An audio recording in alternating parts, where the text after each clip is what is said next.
Cheyenne was enclosed in a cube of glass. Her feet were chained to a metal bracket anchored to the ground. In front of her stood her mother, whom she only knew from stories and descriptions. Behind the girl, Falconheart pranced, snorting and scratching furiously. On either side of her were her grandparents. All of them had white eyes, each carrying a black crystal, and were outside the cube. The stallion neighed deafeningly loud and stepped with his hoof on the crystal laying on the ground in front of him, whereupon it shattered into thousands of splinters. Cheyenne's feet got wet and she looked down at the floor. Red blood emerged from an opening in it and rose slowly. When the liquid had almost reached the girl's knees, her grandfather broke the black crystal with his hands, and shortly afterwards her grandmother did the same. The blood in the glass cube rose tremendously quickly, and had reached her waist in no time at all. Finally her mother also broke the crystal, and a chorus of voices rang out as the blood rose to Cheyenne's neck. Die! Die! Die! The girl wanted to scream, but she couldn't make a sound. The red juice of life rose faster and higher, and she was held to the ground by the chain. Soon she would drown in her guilt, the suffering of others, and her sins. Wild, nasty laughter broke out. Suddenly Cheyenne felt freezing cold, but inside she felt warmth and security. The blood had frozen into a block of ice, and her loved ones standing around the glass cube had become ice sculptures. Then the ice shattered. "Good morning, little angel. Is everything okay? You've slept so restlessly again. I thought I'd rather allow myself the cheek and bring you back from your dreams to reality. We wanted to wake you up right away anyway, for the onward journey." Cheyenne lay on the grass, blinking the nightmare away from her. Had she only imagined it, or had Glaczio's awakening in her dream been salvation from death? She shook off her thoughts because she didn't want to deal with this horrible nightmare anymore. The girl straightened up. Her body felt normal again, her lungs no longer hurt, and she was back to her old self. Cheyenne looked down at the lake and saw Sasha and Adokas there. She turned to Glaczio again. Yes, good morning. Thank you so much for freeing me from this damn nightmare. You were right yesterday, by the way. I'm really doing well again. I don't feel any pain anymore, and I feel strong enough to keep going. How is Adokas' paw?" The healer seemed pleased with Cheyenne's good condition, and also that she took his advice into account and didn't take her dream too much to heart. He grabbed his prodigy's forearm, which was connected with leaves, and removed the green. "It's nice that you're feeling better. Adokas' paw is as good as new, thanks to a healing spell cast by me, the incredibly gifted and handsome healer." Sasha only washes off the herbal paste, and then we wanted to be on our way, if you agree. Your wound here on your forearm should have healed as well, so as soon as you're ready we'll go to the other two and you'll wash off the stuff there. If you're thirsty, this lake is your friend, because the water there is as pure as if it came straight from a spring. Perhaps herb grows on the ground, which is very rare, but it exists, according to researchers and botany books. It purifies the water and adds a little extra umbrella that gives you strength. Unfortunately, the invigorating effect only lasts for a few hours, then the umbrella leaves you again. But still, it helps your body and soul to regenerate a bit if necessary. It harmonizes with us and supports the luminium and umbrella function of our bodies. Your wound here is no longer visible, which is very gratifying. Well, I'd suggest we go to the others." Cheyenne nodded and the healer stood up. He took his prodigy's hand and helped her to her feet with a light tightening. The girl stood a little shaky at first, but she quickly found her balance and went with Glaczio to Sasha and Adokas by the lake. The young woman had just finished washing Adokas' wound and stood up. She turned around and saw her best friend. "Cheyenne! Good morning! Hey, you seem to be doing better than yesterday. Nice. Adokas is also in top shape again." The fairy wolf crouched down on the ground playfully when he saw his owner coming towards him. Then he barked and jumped up to her. He circled the girl once and then sat down at her side. Pressed tightly to her legs, he had stretched his muzzle in the air and panted happily.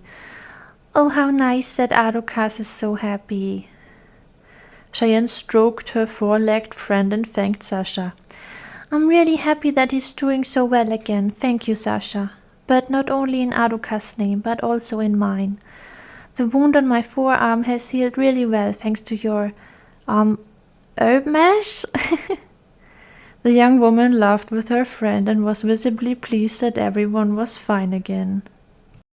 Cheyenne trudged to the lake and knelt down on the shore. She hadn't drunk anything since yesterday and was almost dying of thirst.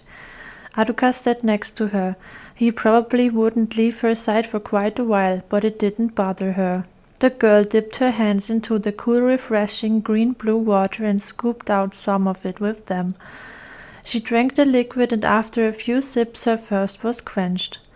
"This water is really unique. It tastes better than the one in the Glaczio mountains. And the color is also very beautiful." Cheyenne got up again and went back to Sasha and Glaczio together with Arukas. Then they all set off along the outside of the large tidal lake. In the afternoon they arrived at the foot of Mount Nightblade, where rocks that would provide a good privacy were anchored in the grassy ground, which turned into earth and black stone closer to the mountain. While they had wandered around the lake, not a single night passed by on the other side. They hadn't seen other people either. Everything remained calm. This part of Alonia seemed to be uninhabited, even though there was so much land here. Cheyenne thought it was nice that nature was so untouched here. Up close, the Black Mountain looked even more powerful than it did in the distance. However, the girl could not see a house. Only a fir forest surrounded Mount Nightblade up to a third. The summit was covered by colorful clouds. Maybe the house of the elders is so high up or so small that you can't see it from here. Or it is hidden by a few trees or rocks. Maybe then I just don't see it from this point of view." Glaczio also looked at the mountain and then turned to Sasha. "Hey, Sasha Mouse, where exactly is this house of the elders supposed to be located? I doubt it will be in the middle of the path." The young woman blushed, crossed her arms, and looked to the side a little embarrassed. Well, so I don't know exactly." "What? Seriously?" Cheyenne sighed in amazement, and the healer grinned. He exchanged a glance with his prodigy and then looked at the mountain again. "This is once again typical Sasha. First act, then think. To be honest, I didn't expect anything else from you, sweetie. How do you think we should proceed now? This mountain is huge. Without a clue, we would be wandering around up there for quite a long time, possibly without success. Waste of time. We should consider whether we should not continue on a direct path. Where is the Superata actually staying? We should bring my little angel to this one." Sasha had turned around in the meantime and had become meek. Well, the thing is, only Imperators and their deputies know where the Superata and his Shadow Clan are. Unfortunately, I don't know where the Shadow Nests are here in Alonia, so we can't ask. Cheyenne, I forgot to explain that. Shadow Nests or Shadow Camps are the respective locations of the Shadow Servants. Most of them are a kind of underground bunker with a grass-covered dome that even has windows. These places are huge, really beautiful, and sometimes really cozy because they are mostly built of wood. They are well hidden so that only those who know the exact location can find their way. And Shadow Clans, which include all Shadow Servants who are under the command of the respective Imperator. Well, I think that's all about the Shadow Servants. Oh yes, Icicle. I don't know exactly where the elders are, but at least I know how to get there. Now you're amazed, aren't you? The path should be marked with a lettering of the Yin-Yang language, which is carved into a boulder. The healer laughed softly and shook his head slowly. Then he shrugged his shoulders and sighed before turning around, crossing his arms and closing his eyes. Well, if you think that this fact will help us now, then let's follow your plan and go up there tomorrow. What else can we do but try our luck? I assume that we will have to plan a lot of time, so we will spend the night here, because I doubt that it will help anyone if we hike around on a dangerous mountain at night. Sasha and Cheyenne nodded. Glaczio turned to his prodigy and continued. What joy, everyone agrees. To kill time and use it wisely at the same time, I would offer you a little training session if you agree, little angel. Cheyenne nodded again and was curious to see what she was about to learn. Sasha didn't seem to have any objections and sat down on the grass at a distance before lying on her back and bending her legs. She tilted her head to the side to watch her friend. Adokas trotted to the young woman and lay down as well. Glaczio passed Cheyenne and stood almost exactly in the middle between the rocks and the lake. He looked over his shoulder at the girl before turning around and calling her over. His prodigy groped towards him and stopped in front of him. The healer looked Cheyenne up and down, seeming to think. I'm rude. So I plan to teach you elemental magic as far as I can. But it would be much easier for the both of us if we figured out your element first. However, this is very difficult for me, to be honest. Your character is quite unique. You are sometimes as temperamental as someone of the element lightning. Then, however, you are pretty calm and reasonable from time to time, so water would also be an option. If there is a reason for it, you like to be happy and laugh, so we should not exclude earth. Your intelligence is often quite amazing and you don't mind the cold, so ice would also be an option. And when it comes down to it, you also fight pretty well and persistently to achieve a set goal, just like someone from the element wind. But one element would harmonize best with you in my opinion, even if they all fit you in a way. Your willpower is truly remarkable. You always refuse to give up hope. You are very committed to those you have grown fond of, and you would give your life just to protect them. These character traits are a bit more pronounced in you than all the ones I mentioned so far. These characteristics correspond to the element of fire, which would also correspond to your name. You should know that the name Cheyenne in the Yin-Yang language means fire or the fiery one. This name used to be very rare, and only the bravest warriors were given it as an epithet when they earned it. Courage, the quality of the element of darkness, is just as strong in you as your hope and will. That you can also control the element of darkness should seem logical. Oh, and just in case you're interested, a small appendix to the meaning of the name, because you like the Yin-Yang language so much.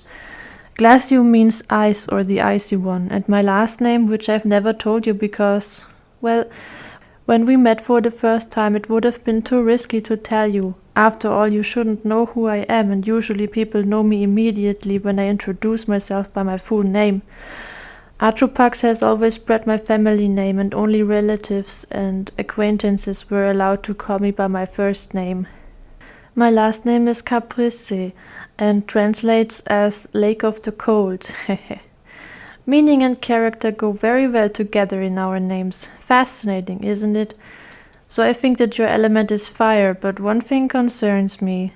You have traits of each element, which is very rare and strange, but you're also the chosen one, so I would be interested to know if you can't even summon all the elements and work as magic for this very reason. It's worth a try. Accordingly, I now call fire your main element and the others your secondary elements until I am convinced otherwise. I am really pretty sure that I'm right with my guess. Since the element of darkness is another type of element which probably only you, of all beings in the world, can summon, I count it as your second main element. If I think correctly now, you are exactly the opposite of me in most respects. Your element is fire, mine ice. You are female, I am male. You are guaranteed to be able to cast elemental magic. I can't. My magic is luminium based. You can summon all the elements as it looks, and I don't actually have any, just ice on a fake basis. And then there is also our body structure. While I have quite a lot of luminium in my body, you have a lot of umbraro, which is, I'm pretty sure, also the reason why you always recover so quickly and injuries heal in the blink of an eye. You have so much of the black life force in you that it affects your existing luminium in such a way that it produces the missing one very quickly. This works by simply multiplying the luminium in your body. It doesn't need one from the outside like I do when healing. Then you can control the darkness, the element of courage, and I can conjure up light, if I will, the element of destruction and damnation. Both are ancient, can no longer be summoned by normal people, but unlike light, darkness still exists in our world. So my main elements are supposed to be fire and darkness, while for Glaczio it is ice and light. These really are opposites. His last name means lake of cold, so Glaczio Caprice means ice, or the icy one, from the lake of cold. Oh, this young language is fantastically beautiful. Even the translation into our language still sounds so wonderful. My name even means fire and is considered a sign of courage. Wow, never in my life would I have thought that it would have such a strong meaning. I like that. Accordingly, I would be the fire of the blessed fire, the fiery blessed, or the blessed fiery. That all sounds nice. But Glaczio somehow totally misjudges me.